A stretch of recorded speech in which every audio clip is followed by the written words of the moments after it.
Thanks for joining today for the Local Food for Schools and Childcare CSA Grant Applicant webinar.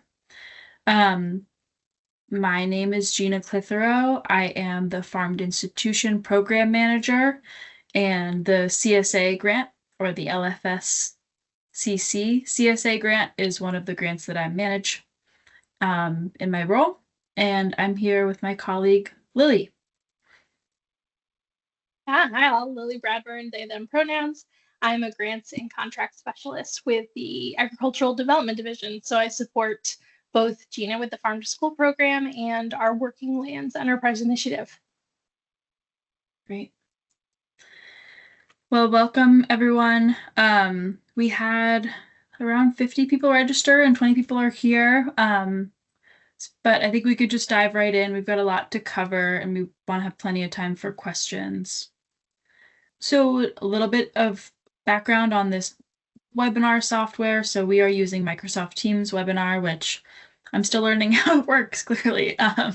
So there might still be some things to iron out here. But one of the things that I do know about Microsoft Webinar is that when folks come into the waiting room, automatically your cameras are off, automatically you are muted, and your camera and mic are disabled. So if you want to chime in and ask a question or share your thoughts on something, you have to raise your hand and then we can enable your mic and then you can unmute. So just a two-step process there. You can also type questions into the chat as we go along.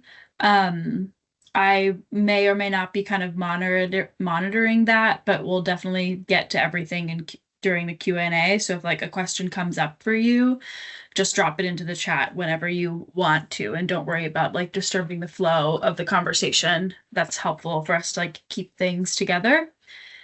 There's also this feature that I've been using recently called Q&A. So you're also welcome to drop your questions there, and then I can respond to those in chat, and it'll be my response will stay connected to the question. So just two options for asking a question. And just for a heads up, the session is being recorded and the recording will be sent to everyone that has registered for the meeting up until today. And the video recording will also be posted on the Agency of Ag website at the place where all the information on this grant is, which is, I can share a link later. But anyway, it'll all be publicly available.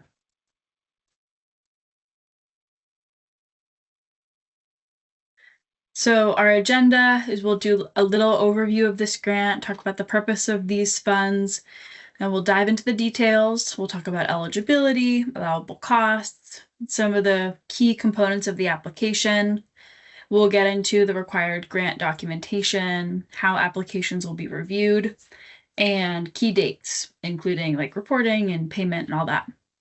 And then I'm gonna pass the floor over to Lily, who's gonna lead through a tutorial of web grants. I think before we get into that tutorial, we'll probably open things up for questions and then close questions with 15 or so, 20 minutes or so left, so that we can make sure that we have this recorded tutorial available and folks can see it. I will also, as part of that web grants tutorial, do a little tutorial on how to use part of the application, one of the application components, which is a spreadsheet that folks are required to fill out and upload. And then we'll have Q&A. So for background, history, context, the Vermont Farm to School and Early Childhood Grant Program was created in 2006 with the passage of the Rose McLaughlin Farm to School Act. And the purpose of this grant program, in state legislative statute, this is a state-funded annual grant program that has several funding opportunities that are a part of it. The intent of the overall Farm to School and Early Childhood program is to execute, administer, and award local grants for the purpose of helping Vermont schools develop farm to school programs that will sustain relationships with local farmers and producers enrich the educational experience of students, and improve the health of Vermont children and enhance Vermont's agricultural economy. And it's important to note that in there, school is mentioned a couple of times, but the statute was expanded in 2017, 2000, I can't remember what the specific date. Cynthia would know. The statute was expanded, so early childhood is also an eligible recipient. 2017. Awesome. Thanks, Cynthia. Within the calendar of grants this year, so I'm not sure how many folks on the call today also participated in a webinar that I led with Connor Floyd from the Vermont Agency of Education back in September. But we hosted a webinar to talk about the different grants that both the Agency of Ag offers and the Agency of Ed. So this is a list that we're calling the Vermont Farm to School Grants Calendar. And this calendar summarizes both the grants that Connor manages at Ed and I manage at Ag. And you can see that we're more than halfway through the grant calendar year already, and it's only October. But we're here at where the stars are marked at the CSA grant. And there are a couple more grants coming up this winter. So for a quick overview of the purpose of the Local Food for Schools and Child Care CSA grant, this grant is focused on fulfilling some of the goals of the state statute, which include increasing early childhood procurement of local food, improving child nutrition, health, and wellness, and developing and strengthening connections between early childhood programs and their local communities. I think some things that are important to note here are that when we're talking about increasing early childhood programs procurement of local food, the reason why the CSA grant is the model that we've chosen to support local food getting into early childhood programs this year and for the past several years is that CSAs tend to be the right scale for the early childhood community in Vermont, with so many providers being family childcare programs. A CSA is the right size to get local food into those programs versus a distributor. Sometimes the scale is just not quite there. And purchasing local food from a grocery store is also great, but anyway, this is our way of supporting that we can offer a grant to support local food procurement for early childhood. And the other thing I wanted to note around developing and strengthening connections between early childhood programs and their local communities is that this grant is supporting not only farmers connecting with early childhood programs directly in their communities, but it's also supporting the relationship building, community connection, and market opportunities for Vermont farmers, which is one of the core missions of the Agency of Agriculture, is to support a viable farm and food system. So if we can, I'd like to just show a quick video that I think really captures the essence of the CSA grant program. And this is a video by Vermont Feed and Cynthia's team at Shelburne Farms, showcasing Imagination Island's CSA from Green Heron Farm in Grand Isle. So let's see if this will open up here.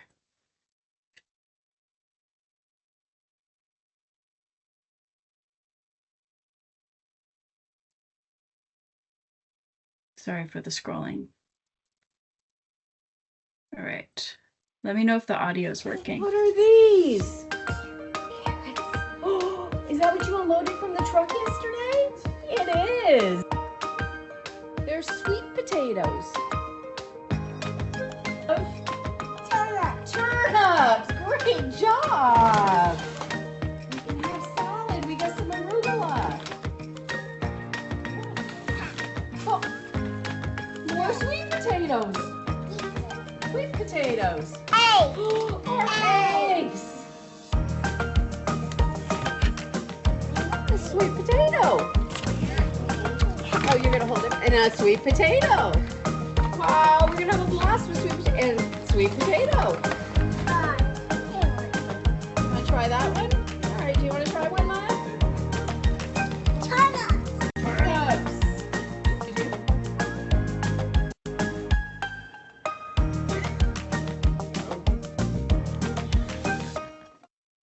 Back to our slideshow. Okay, thank you for that little detour.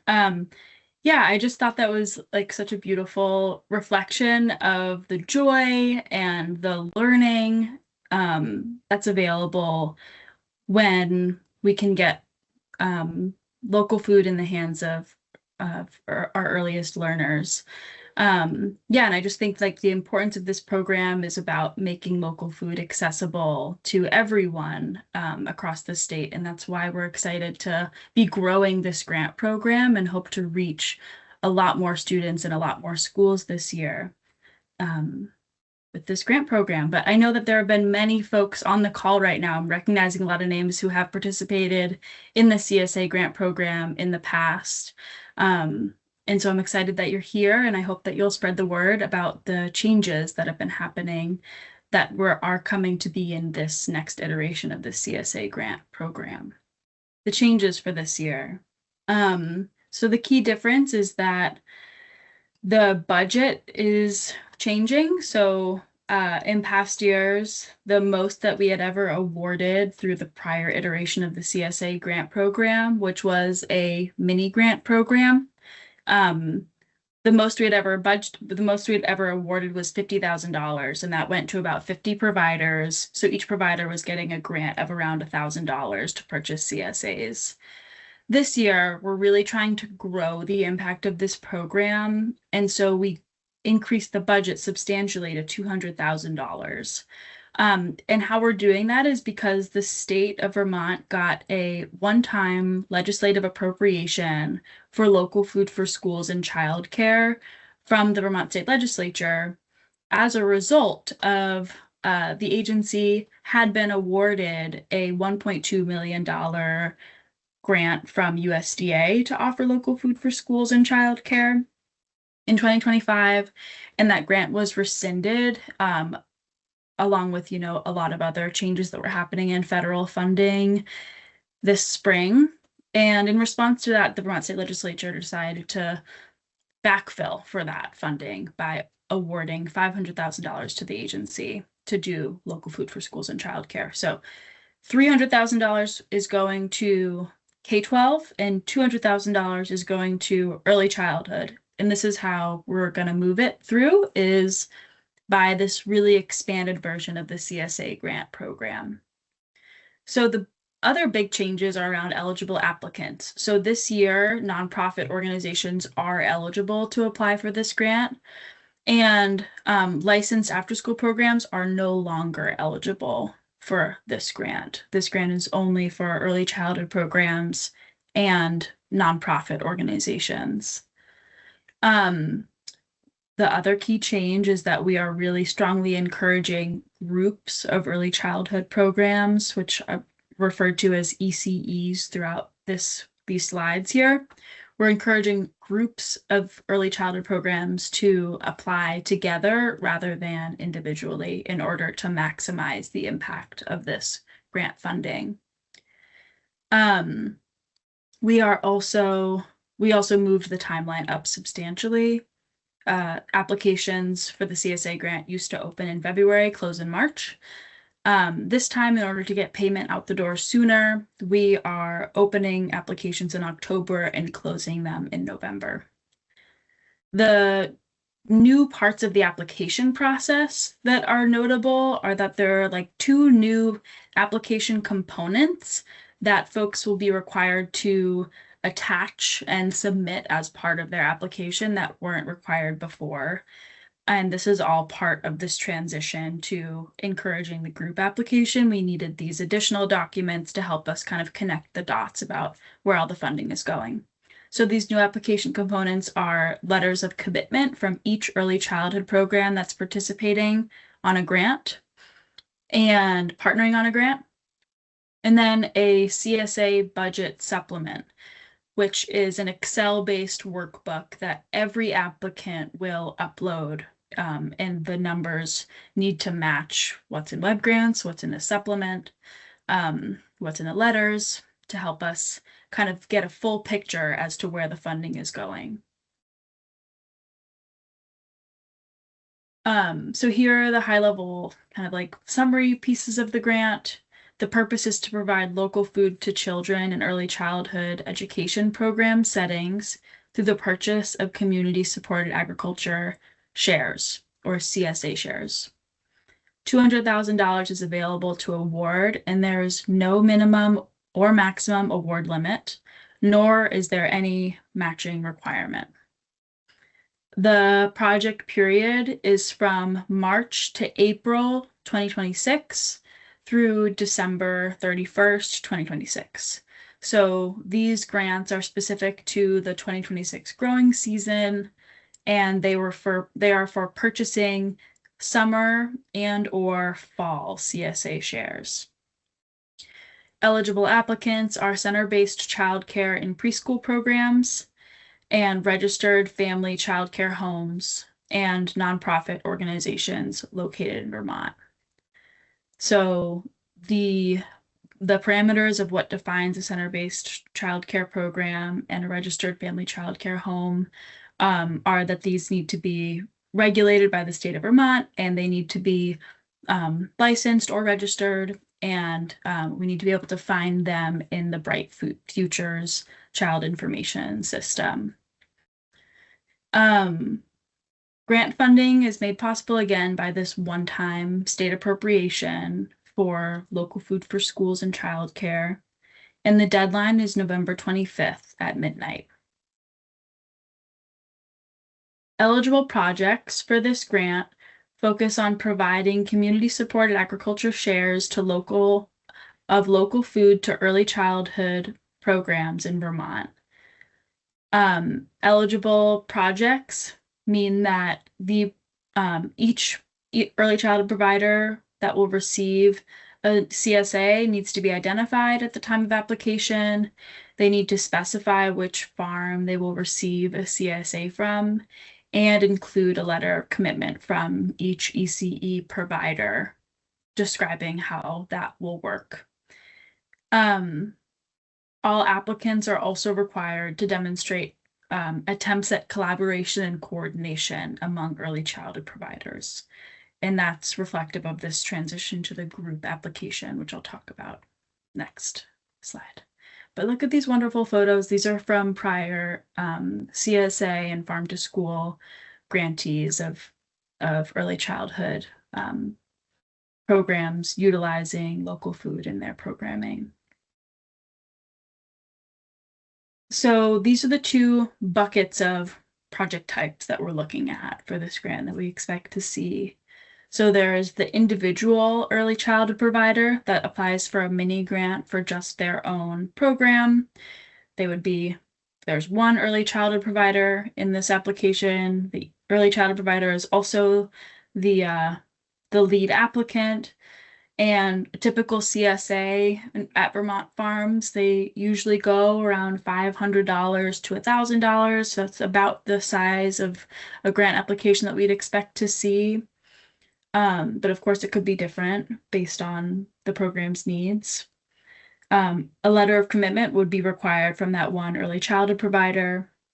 And these individual applicants would generally be less competitive than a group applicant would be, because we are trying to move a lot of funding out the door this year, which there's simply not capacity to do with mini grants for everyone.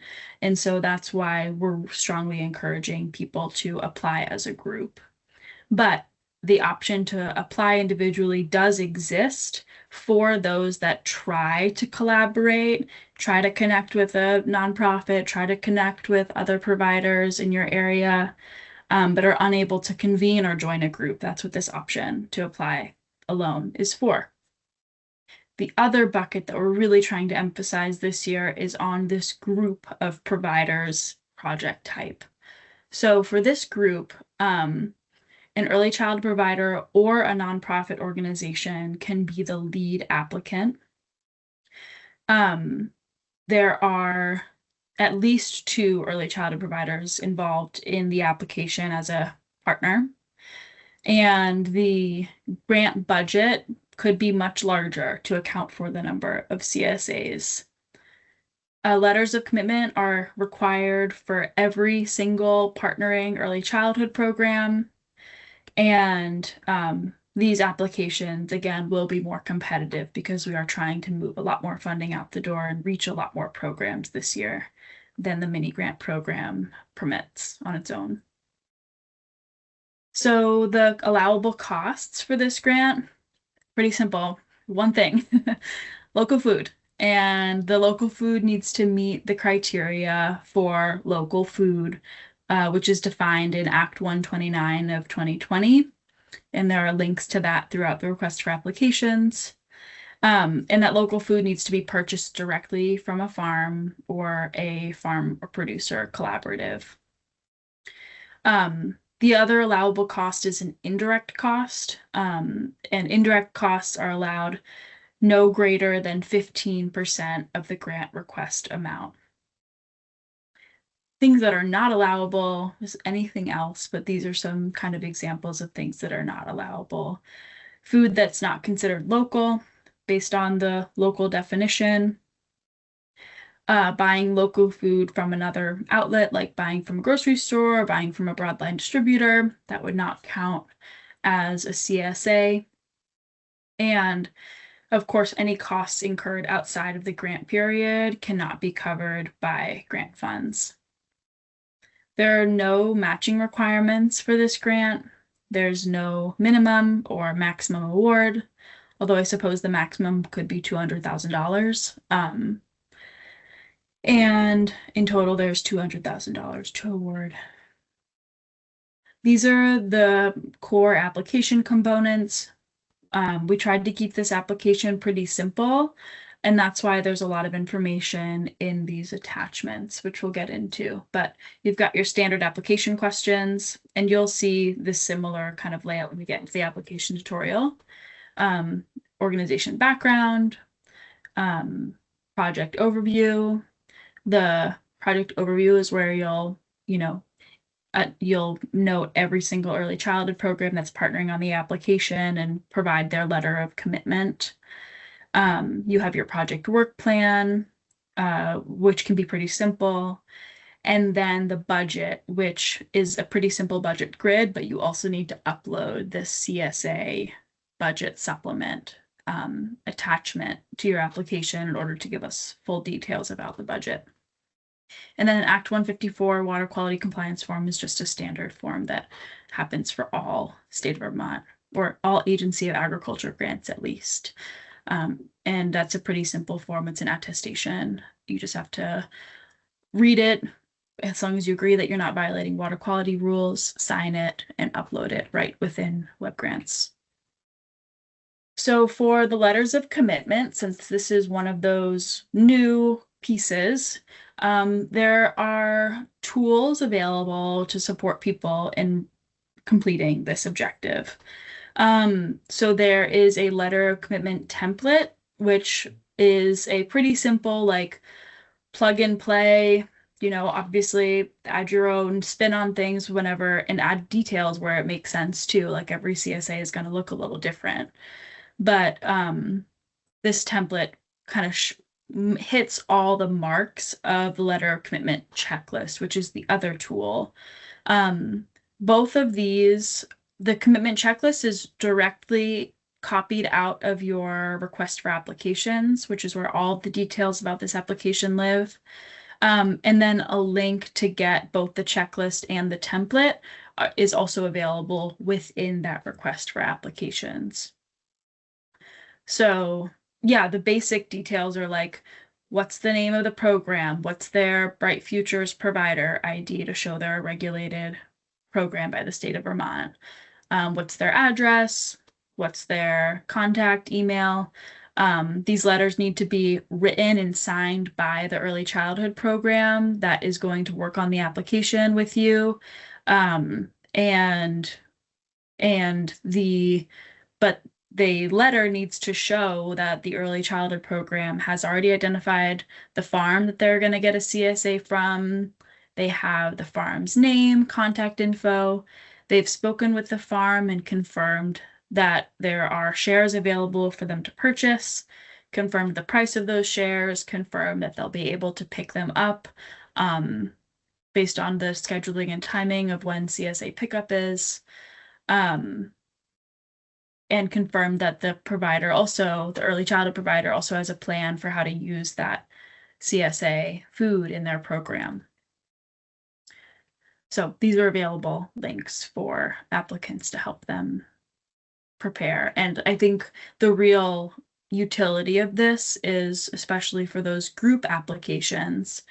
If you are coordinating a group application, you just need to get letters of commitment from every early childhood provider and have some agreements and understandings about, the reporting and the documentation and how the payment process is going to work. But if you just get these letters of commitment that are filled out with all these details about their CSAs that they're planning to purchase if the grant gets awarded, then you, as the lead applicant on a group application, have the information you need to fill out the budget supplement tool and be able to get then the budget all completed and have everything that you need in order to submit.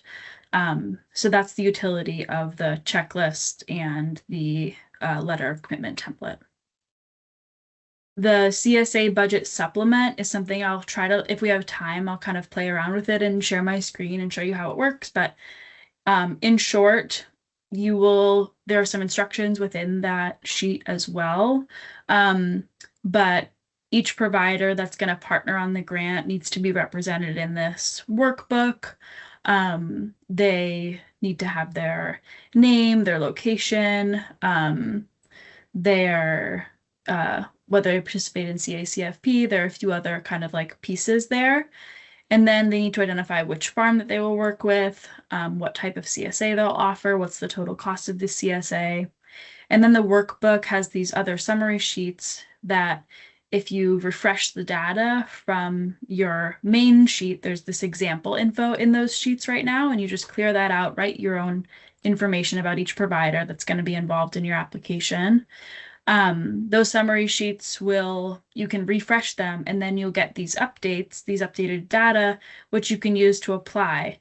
And this budget grid for web grants, part at the bottom here, this simple black and white box, that automatically counts the allowed indirect rate. So that's something that you can use to figure out how much indirect is available to support the administration of this grant. Indirect can go to supporting overhead and facilities and administration and those kinds of costs. But I'll get more into this if time allows.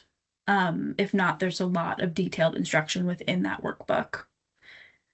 So in summary, the required documentation for this grant are these required attachments, the letter of commitment from each partnering early childhood program, or the lead applicant, even the applicant needs to write a letter of commitment if it's just a mini grant that you're applying for. And the CSA budget workbook supplement that should be totally filled out with your accurate information about the CSAs and early childhood programs that will partner with you on this grant. That simple required water quality certification form.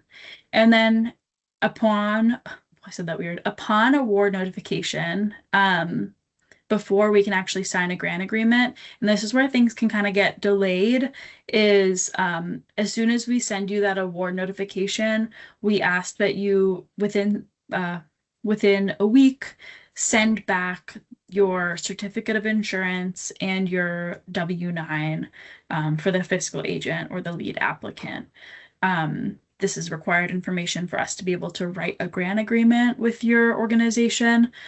So just wanted to flag that those requirements do exist, and the specific requirements for those certificate of insurance can be kind of nitpicky. That information is all listed in the request for applications under the insurance specifications. And when needed, we can sometimes get waivers if needed, but the requirements are there and need to make sure everyone's aware of those requirements. Applications will be reviewed by a committee. Applications will be scored based on the criteria that's in the request for applications. And that is specified on pages 22 to 23. So these are some key dates. Some information here is like not showing up well. I'm sorry about that. The award you'll be notified about your application status by February. Grants will start in March to April. And for grants where this is a CSA, where 100% of the cost of the CSA is being paid upfront, we will have a standard approach to this for the CSA grant, which is like as soon as that grant agreement is executed, the agency will give you the funding to buy those CSA shares. And however, in the instance that there are sometimes like different payment plans that farms have where you wouldn't be purchasing the CSA upfront, then the agency would not necessarily give you 100% of the funding upfront. We would kind of like figure out what makes sense. So just wanted to flag that.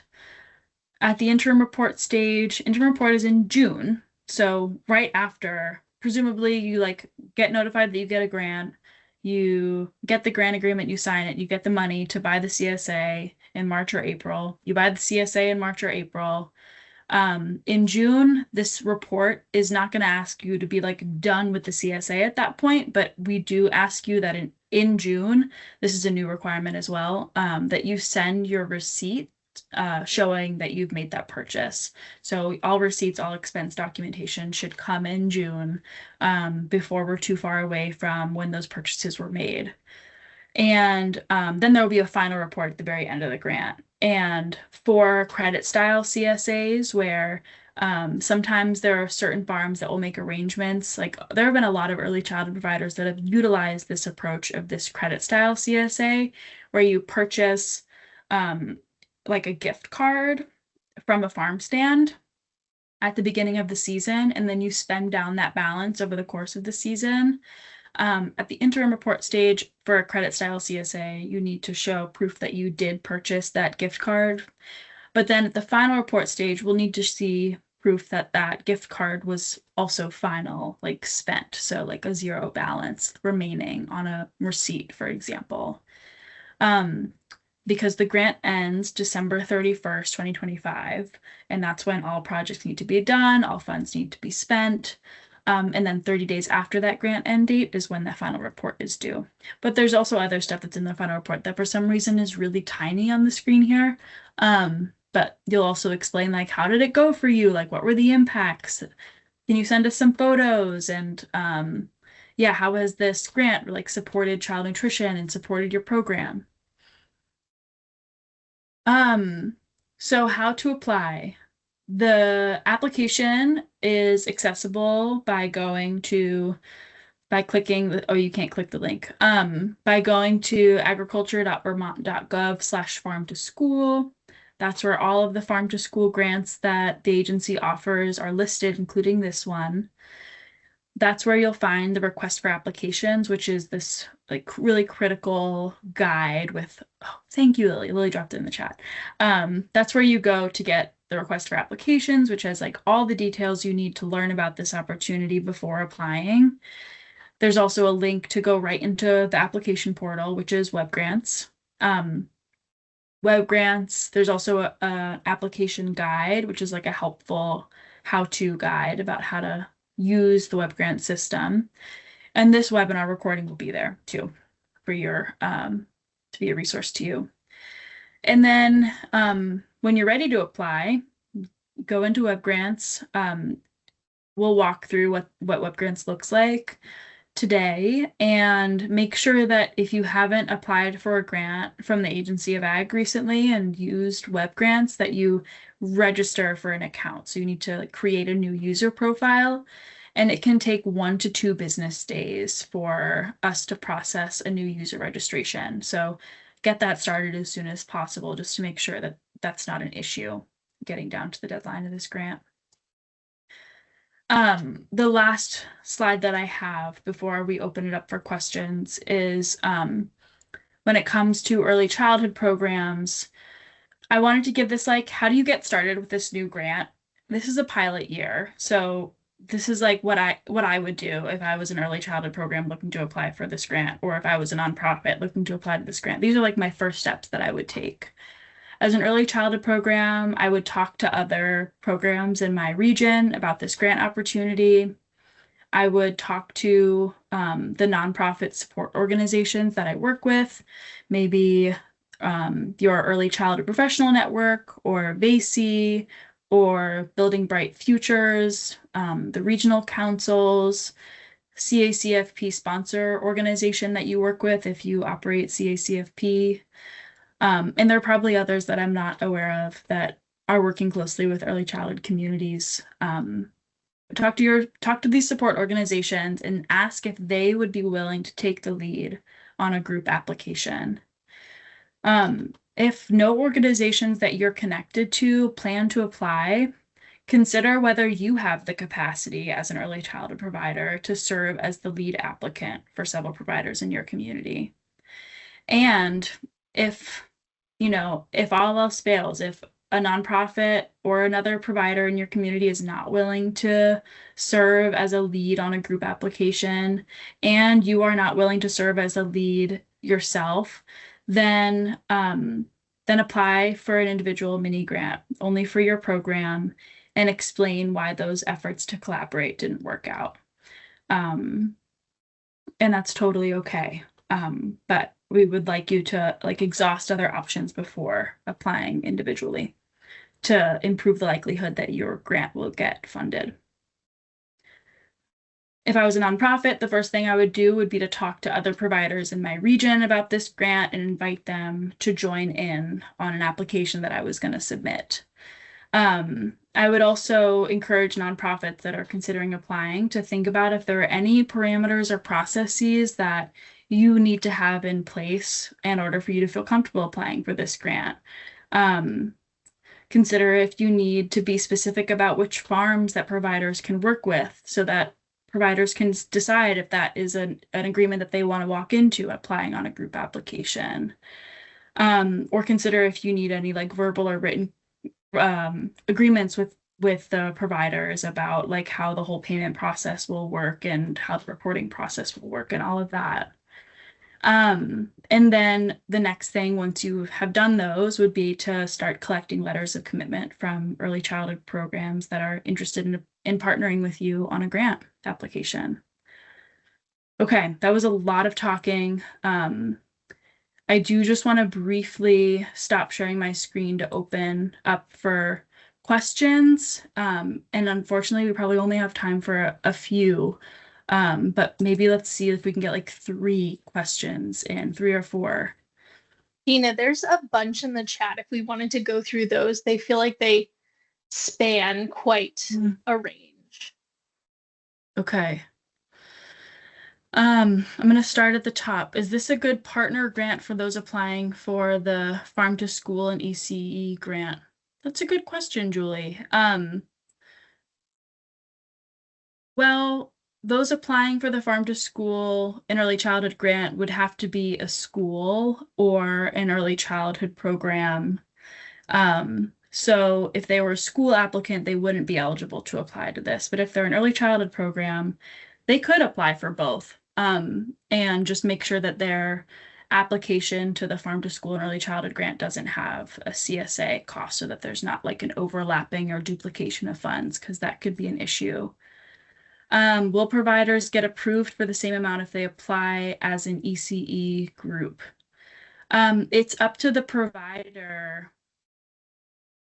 Approved for the same amount if they apply for, it would be up to the individual provider to decide which farm do I want to work with, what size CSA do I want to get, because there are CSAs that range in a lot of different ways, so it's not necessarily we are not being prescriptive about that, but it could be that if you're working with a nonprofit organization, they might say, hey, it's going to be easier for us to work with just these 3 farms. And so these are the 3 CSA offerings. But there's no reason why your program, if you're a larger program that's going to use a lot of food, why you couldn't apply for 2 CSA shares. Or even 3 if you're operating a large center. So no, you aren't like stuck necessarily getting the same amount of grant funding if you're applying as a group. Is there a template for the budget piece? Yes. Will groups need a fiscal agent? Yes. The fiscal agent would be the lead applicant. So that fiscal agent could be a nonprofit or could be an early childhood program. But whoever is applying needs to take like full fiscal management of this grant and like fulfill the reporting requirements, complete all the insurance requirements. What costs would be allowable for indirect? John asks. Anything. I can like provide a link to learn more about indirect, but yeah, indirect costs are basically like the costs of like operations or overhead, and basically like there's no need to report to an agency about like how indirect costs were spent. Indirect costs are basically just like the cost of having a grant and having like the business to like operate a grant. So anything is allowable for indirect, but indirect is only able to be up to 15% of the total grant request. Is the ECE group required to use one local farm? If providers on the group are spaced out, can we apply for more than one farm CSA location?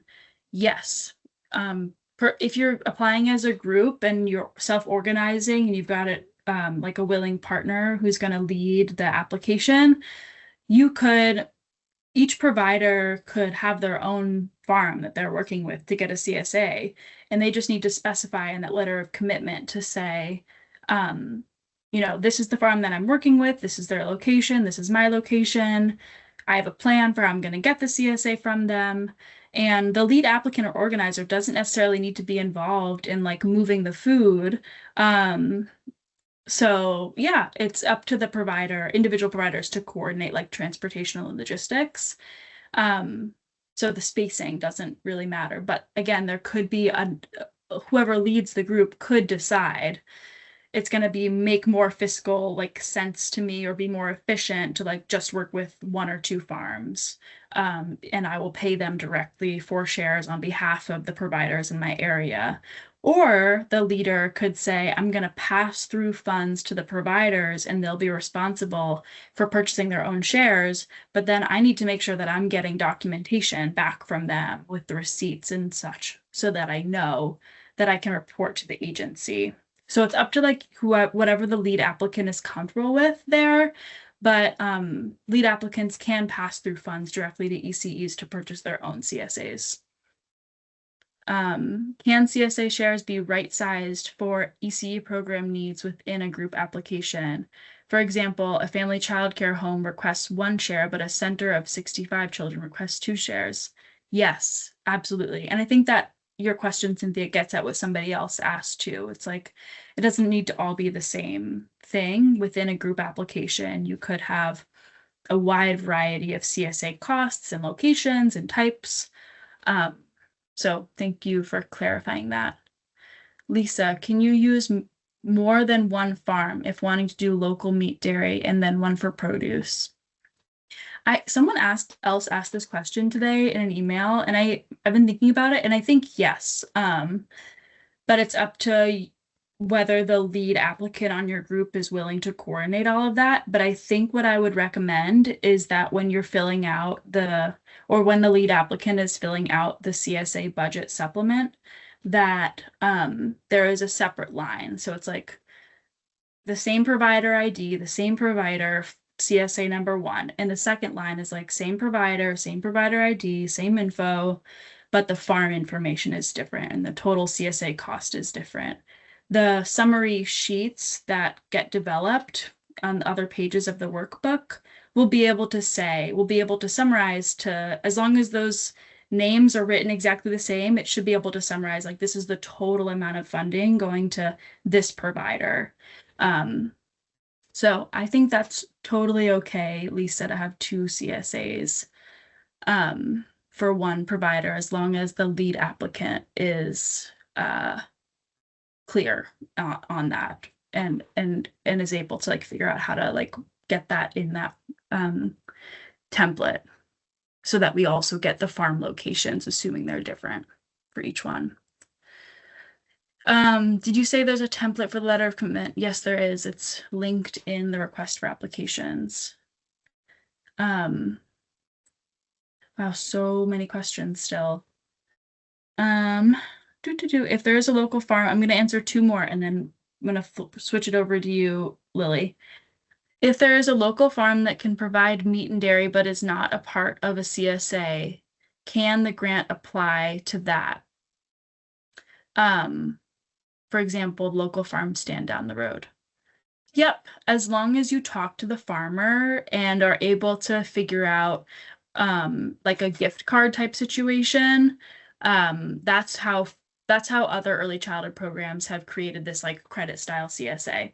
And that's what I would call it in your application, is to say that it's in your letter of commitment is to describe that that is a credit style CSA, where you are paying upfront for say like $500 to a farm stand, and then you are paying down against that balance throughout the season, but you do need to fully spend down that balance by the final report stage.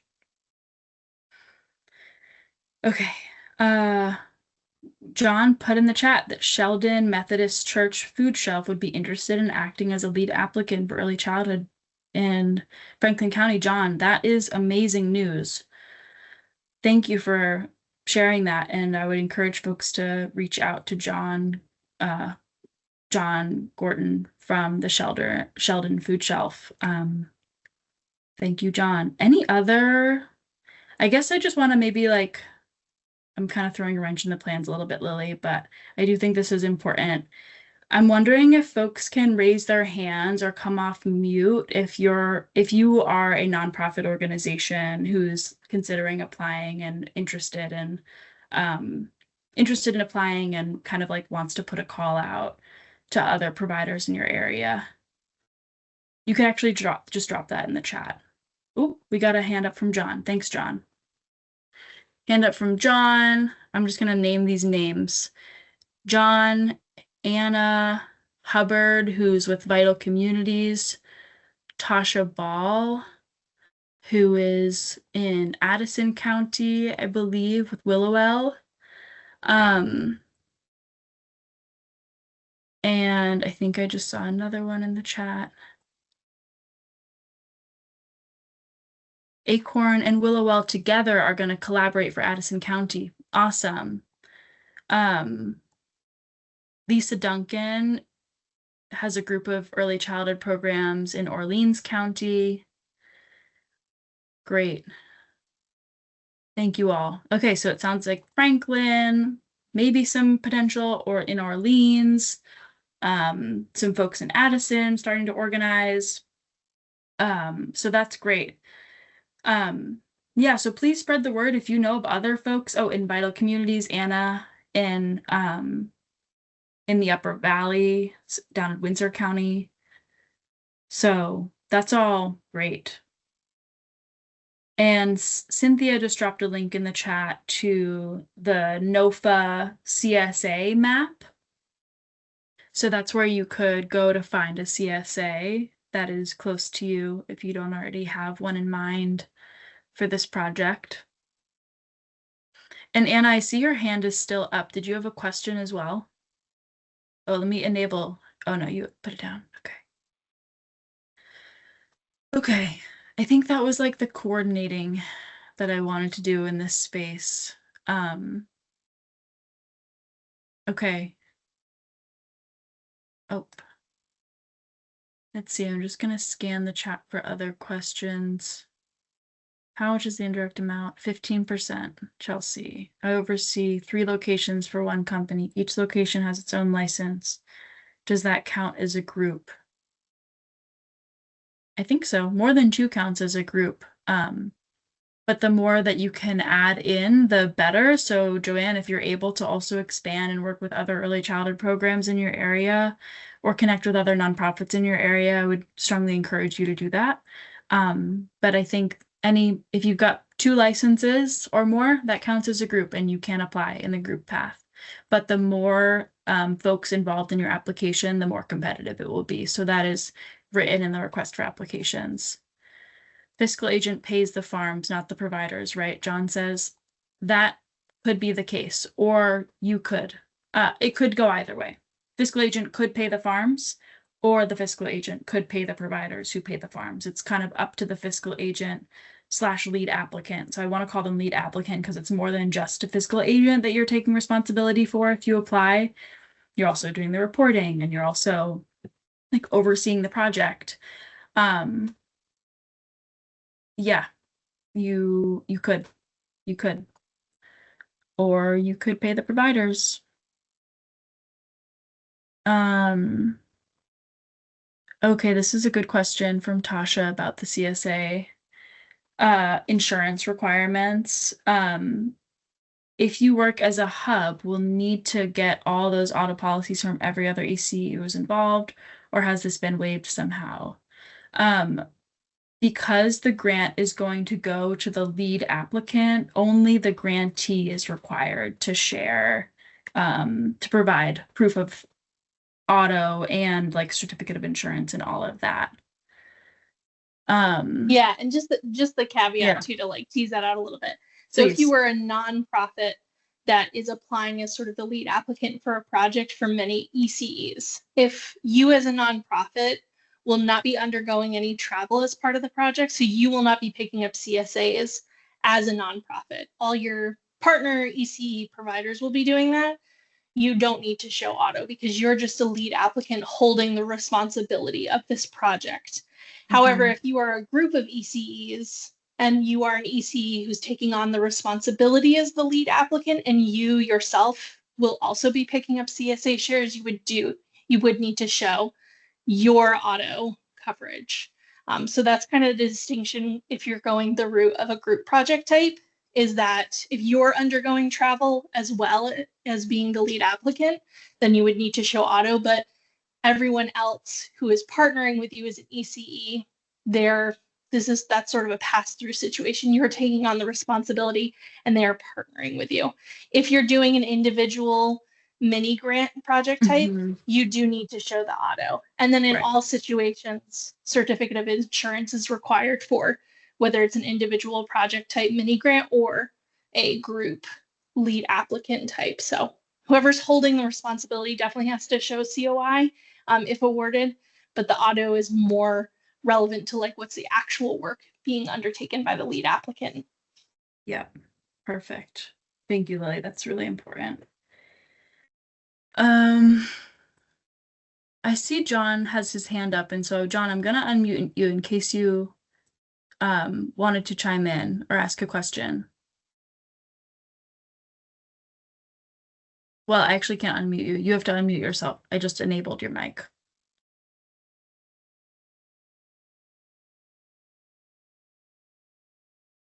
Okay. Oh. You there, John? I'm not hearing you. Would love to connect if you have a contact willing to share. Let's see. Is John's contact info in the chat? I wonder. I don't have I don't have his email off the top of my head. If you want to connect with John and John's contact isn't in the chat, you can email me and I can connect you with John. I know John from the Farm to Early Childhood Coalition. My goodness, there's so many questions. So many questions. I'm gonna go a little over. I think that's the choice I'm gonna make, is to go a little over to keep trying to answer some of these questions. If folks need to drop, feel free to. And Lily, I don't know if you're willing to, if you want to stay on, you're welcome to as well. Yeah, I think I can, if maybe take about 10 minutes to do the Yeah. web grants overview. So at least for folks who weren't able to attend, we've got that recorded, and folks who had to hop off early. That would Yeah. be great. Okay, thank you for doing that. Okay. So let's just chug through the rest of the questions and hope to wrap this up in the next 10 minutes at 2:10, and then we'll switch over to the web grants tutorial. All right, the next question that I'm seeing is what's the time frame for the start of purchasing? It says it all has to be spent over 10 months, but I can't find a start or end date. So everything's in the request for applications, Chelsea. So the dates should all be in there. The time frame is that the grant starts in March to April, and then the grant needs to end by December. So looking at being able to support programs in buying a summer CSA share or a fall CSA share. Does it show as annual gross income for the applicant, or how does it all get broken down to all the providers included? I would not be able to answer that. That feels like a tax question. And when you are in a group application, the grant is not, you are not receiving the grant. So that would be I would ask your tax person about what are the tax implications of your organization partnering on a grant or receiving food on a grant that's valued at a certain amount. Thank you. Need to run. Oh, John, you got your contact in there. Perfect. Any ECE is eligible, don't have to be CACFP provider. Right. Yep, that is correct. You do not need to offer CACFP to participate. Okay, I just worked through the whole chat and now I'm opening Q&A to see if there's anything in there. Oh, nothing in there. Okay. I think we're good on questions. I think we worked through it. But if anyone wants to ask questions, I would say you can continue dropping them in the chat while Lily puts up the web grants tutorial.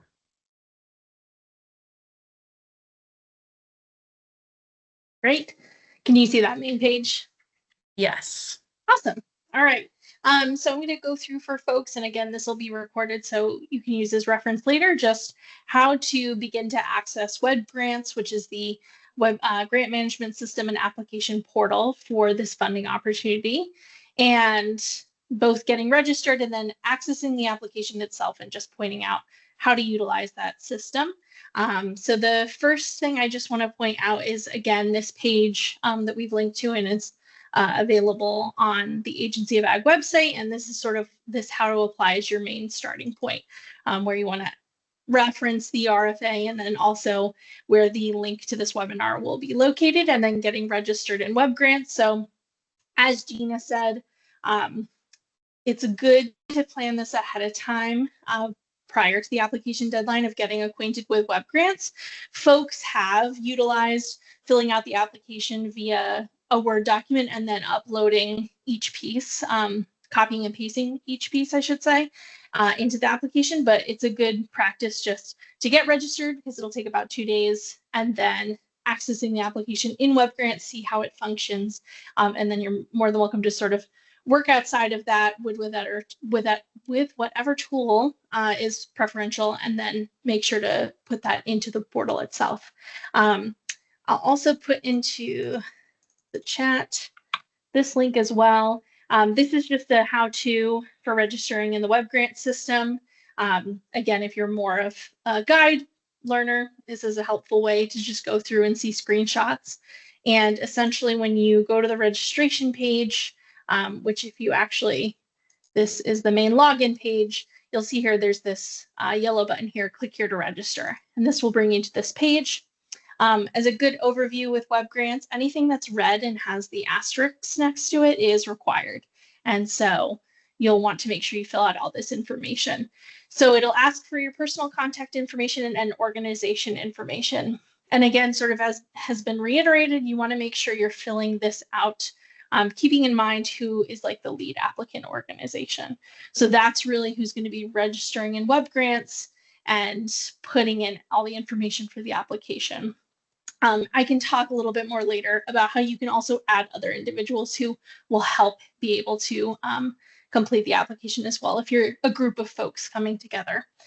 So once you fill this out, give it about a day or two, and you'll receive 2 emails. One is your username, and the other is a temporary password. And then you can go and log in. And so this is the main starting page for web grants. It's just this dashboard work assignment page. The first thing I'll point out if you're logging in for the first time is going to the left-hand side to this My Profile. If you select that, there's a blue button here, Reset Password. I just recommend if you are logging in for the first time to reset your password to something that you would utilize instead of keeping that temporary password. And then to actually access this funding opportunity, you'll go to the funding opportunities page. This will actually list all current posted funding opportunities within the Agricultural Development Division. So you're going to want to look specifically for the Farm to School and then FY26 Farm to School LFSCC CSA grant. And so you can select that. And this brings you to just a starting details page. All this information is just, repeating what's been in this webinar, what's in the RFA. It's just in a different location. So you can go through and read some of that. And then there's also a couple of attachment pieces, including the RFA, the CSA budget supplement that Gina had mentioned, a link to the webpage that we were on, and then also this web grants application guide. And so this, again, is a really nice step-by-step of how you can actually go through and begin the process of actually applying to the specific funding opportunity. So once you've just reviewed that, you can go to this green button and start new application. So the first page is just getting general information. You want to put a title in here. I definitely suggest putting a unique title from the get-go instead of just leaving it as like my org's title. Just makes it easier down the line whenever a viewer has to go through and they're able to identify the unique title for this application. And then the primary contact would be the person whose account is currently signed on. So you would just save the information. And then in this piece, there's organization. If you are someone who has utilized web grants in the past and you happen to be attached with several different organizations, there might be a list here of other entities. But more than likely, it'll just be the singular organization that you are applying on behalf of. And then once you save that, so this additional context, so I just want to point this out, this is not required, but if you are, say, a lead applicant or you're a nonprofit or a lead ECE on this application, and you would like other folks to help with filling out this application, if folks are, taking bits and pieces of the application to fill out, you could put additional contacts in here. They do also have to be registered in web grants. So that's always a good first step, is just, in that getting started, like Gina said, identify anybody you feel like is going to need to be accessing this application in web grants. So for instance, this is the test account for us. And if I wanted myself to be another person who could help fill out the application, I would list myself here. And then this is going to bring you, this is the main application page. So this is what you're actually going to be filling out with all the information that is in the RFA. This is the actual application components as they exist in web grants. And one thing that I want to mention, utilizing the web grant system is to try and just use the internal navigation within web grants. So you'll see here, there's this back button. We've got all these tabs on the side to navigate to different aspects of the portal. And there's these different tabs as well to navigate the application itself. I recommend not using your browser, so Chrome, Edge, what have you, not using the back button or refresh button within there. Sometimes it might kick you out of the page that you're in, might bring you to some page you did not want to be on. It doesn't always kind of connect one-to-one. So just always using the internal navigation whenever you're within web grants. And you'll see here, there's a big red button, just says your application hasn't been submitted yet. This is going to come up when you first start your application. Essentially, what you're looking for to know that your application is ready to go is that you'll have all these green check marks here, which I'll go through how you get the green check mark. And then there's a green bar that comes across here that says your application is in compliance and ready to be submitted. And then a button appears that says submit application. there's kind of a multi-step process within web grants where you can actually go through. We'll start with this global application form. This is standard with all of our divisions grant applications. So the pieces of web grants that you'll want to know is that whenever you're filling out information, you want to make sure you're hitting that green button to save form and save along the way. So if I were to do that right now, this just shows this high level of what I filled out, but I haven't filled out anything quite yet. And then you'll see here there's an orange button, mark as complete. When you filled out all the required information within web grants, you can hit this mark as complete. This is just telling me I haven't filled anything out. And then if you have filled all the required information out, it will kick you back to what is this application list, and you'll get a green check mark. And once you've gotten a green check mark all the way down, that's when you get the green bar. So there's a couple of steps just as a check and balance. You always want to be saving whatever form you're working within. When it's fully completed, you want to hit mark as complete. And when you have all these green check marks, the final step that you want to make sure is that you submit the application. Sometimes folks will forget that. They'll see the green bar and all the check marks and they're like, great, I'm good to go. But you need to hit submit in order for it to head off to reviewers. So the global application form, as Gina mentioned, is a standard form that I just want to show down here at the bottom. There is this voluntary demographic information. This is an anonymous survey, and it actually brings you to a Microsoft form survey that's external. And I recommend, just as a rule of thumb with web grants, if you're ever clicking for a link for an external application, that you always just right click and open link in new tab. Sometimes if you try and click a link, it might actually just kick you completely out of web grants and go to that web page. So this would just bring you to this demographic survey. And then again, with those navigation buttons, so you've got this back button. If you're working on a form, you can also see at the top, there are different tabs for the different aspects of the application itself. And another two kind of quirky formatting questions I want to point out. So in this organization background, you'll see here for project team members, this is listed as a table. So sometimes what will happen is if you see a table and it says no data for table where you're going to be filling out the row information it's asking for, you have to hit save multi-list first. And once you do that, again, this sort of static high level showing of the application comes up, but then you can see here this add row button appears.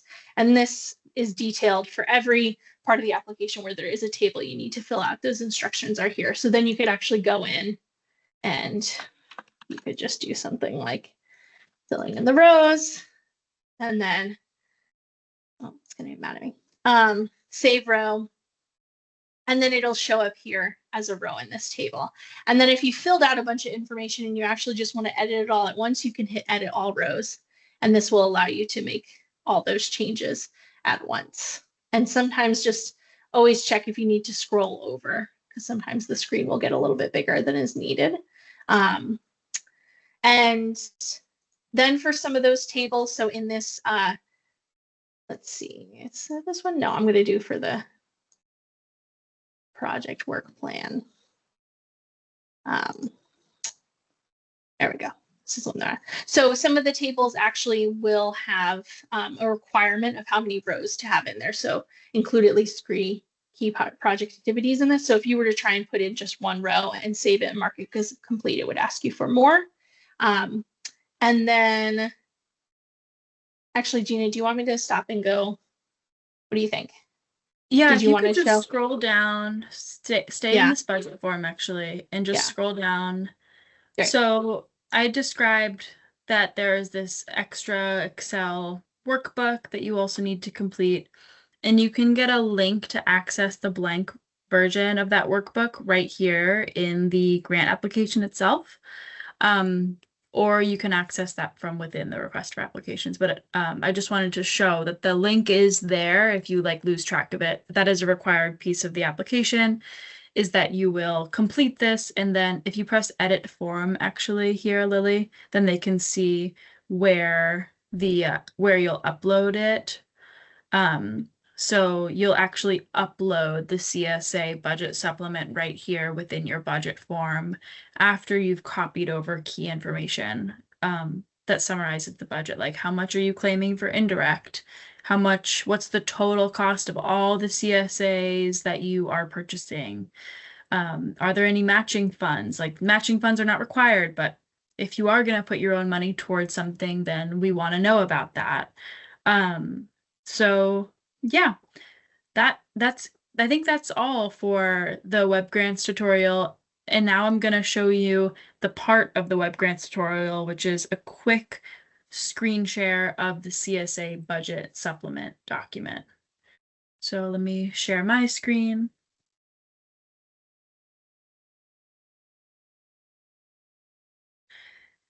So this is what you will get after you go to the website. It's far out of my way. After you go to the website, and you open the request for applications, you'll get to here. And then on page 10 is where all these links live. So there's your template letter of commitment document that you can download and edit. I showed some photos of this. So this is right here in your request for applications. Here's the checklist.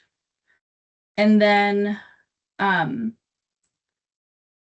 the budget supplement is right here. So you'll another place to download something from the website. And then once you download, you should see like a preview, and it's like, in order to edit, you must download. So I have a copy downloaded. So this is what it'll look like for you once you download the copy. So there are instructions here about another link back to the request for applications, because again, all the answers to most questions are in the request for applications. So that link is there, but this is like some instructions for how to use the workbook.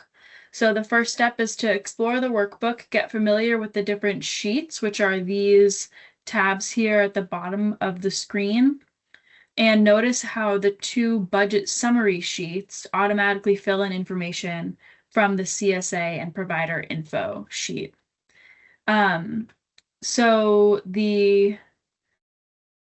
I'll just show you how that works. So here we have like example information in here just to show how it populates. This will be in whatever you download, the one that you download from the website. We've got provider A, B, C, and D. For each provider, we have all this information, their Bright Futures ID, the number of children enrolled in their program, whether or not they participate in CACFP, their street address, and their contact information. And then we also have the farm that they will work with, that the farm's contact information, the farm's physical location, and the physical locations are so that we can map the grants and show the impact of funds to legislators.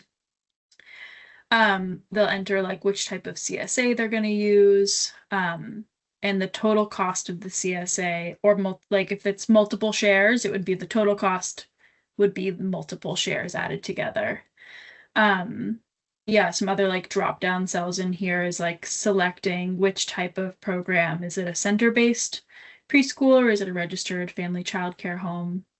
Otherwise, oh, and CACFP, yes or no. Otherwise, these are all like you can edit them however you wish.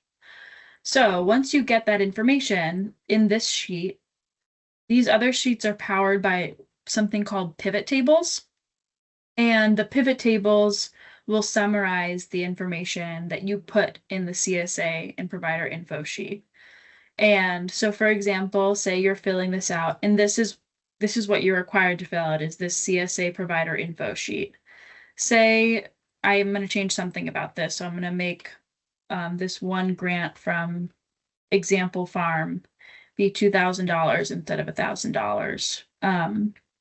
If I go to this budget summary, I can right click on this pivot table in order to refresh the data, which will pull in that additional $1,000 that I just added on the CSA and provider info sheet into my summary table.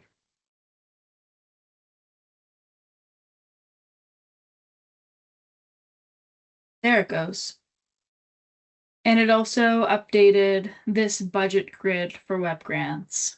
And so as the lead applicant who's organizing all of this information about all the different CSAs that you're purchasing, this pivot table can be a helpful tool to help you auto-calculate the maximum amount of indirect costs that you're allowed to request, and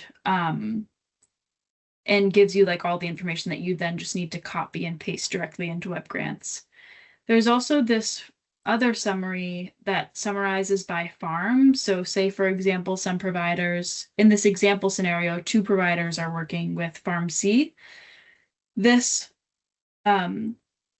table will summarize that. And so if the fiscal agent or the lead applicant is going to be paying the farms directly, this is a nice way for that to be organized for you to say like, okay, what's the total amount that we're paying out to Farm C for these 2 providers that are working with that farm?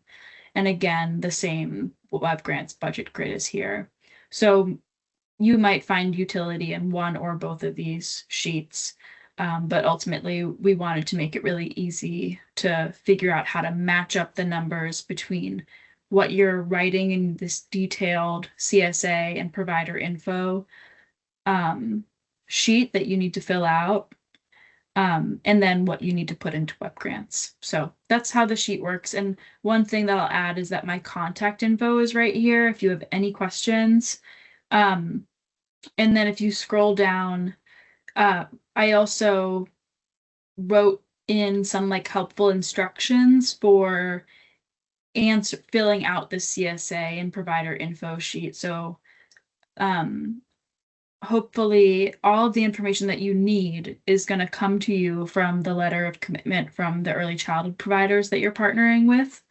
But in case you get stuck, this is more information about like, what is a Bright Futures provider ID? What is like the name of the early childhood provider? How do I know like which business type? What's CACFP? Like there are some explanations here. I also explained there that multiple shares, you would put in the total cost of those shares in that last cell. But once you have completed this sheet with all of the information about the providers that you're going to work with and the farms that you're going to work with, then you would download and save it and change the name to reflect your application. So probably something like, actually, I think I have instructions in here. Save the workbook and upload it to Web Grants. Save the file as your name _CSA budget supplement and upload it to Web Grants in the budget details section of the budget form. So anyway, I hope that's helpful. This is just another piece of the application that I wanted to show you how to kind of work around it. I love pivot tables, but I know that this is probably new for some folks and that might be really confusing.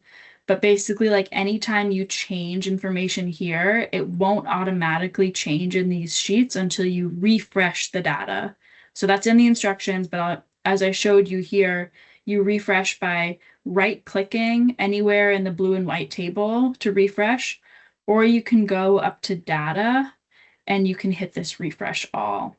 And that will help you be able to utilize these budget summary sheets to hopefully help you submit your application.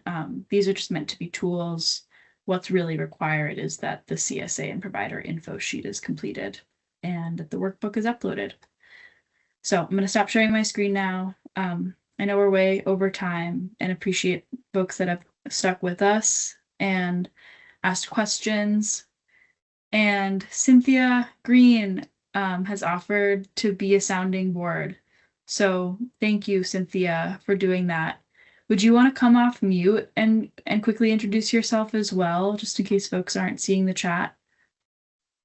Sure, happy to. Thanks, Gina. Thanks, Lily. Hi, everyone. My name is Cynthia Green, and I work with Shelburne Farms as Vermont's Farm to Early Childhood Partnership Coordinator. I help organize and facilitate our coalition, which has been instrumental in some of these policy changes and investments that our Agency of Ag is actually now taking and rolling out for us. So I have quite a bit of experience. Like I said in the chat, Gina and Lily are absolutely your go-to people, but I do have some familiarity. If you're getting stuck and you just want a sounding board, or you're feeling panicked, you just want someone to help you walk through something, including pivot tables and spreadsheets, I'm just happy to be a resource. So please feel free to get in touch with me. I'm happy to help. Thanks, Gina. Thanks, Lily. Thank you, Cynthia. I really appreciate that. And yeah, and I'm curious, Cynthia, too, like if people are confused about who to reach out to, like who might be some other organizations in their area, is that something that you might also be able to help somebody with if they're like, I want to apply, but I have no idea what nonprofit organizations or other programs might be interested? Do you have Absolutely. ideas? I do, absolutely. In almost every county, I have ideas about who to reach out to and some connections to make. I am a longtime early childhood educator and former program director myself, and I worked with the Child Development Division, so I have a pretty good lay of the land of what you guys navigate. And I will say my farm to school and early childhood partners, like Acorn, like Vital Communities who have been here today, I have some great ideas about other partner organizations that can be looped into make connections for this grant as well. So yeah, any and all questions are welcome, and hopefully I can be helpful or at least have an idea of who to steer people to across the state to make some connections for this. I'm really excited about this grant. I really want early educators and programs to take advantage of it. And I thank you, I think the Agency of Education, Agriculture, Food and Markets, but also our nonprofit partners who are willing to support the early childhood field in this. So thanks, everyone. Thanks, Cynthia. Okay, well, thank you all for being here. Thank you, Lily, for the web grants tutorial. I will get this edited and put up on the website within the next couple of days, and I'll also send it out to everyone that registered. So thanks everyone for joining. And yeah, reach out if any questions come up. We're here to help you out. So thank you so much. Thanks all. All right, take care. Bye.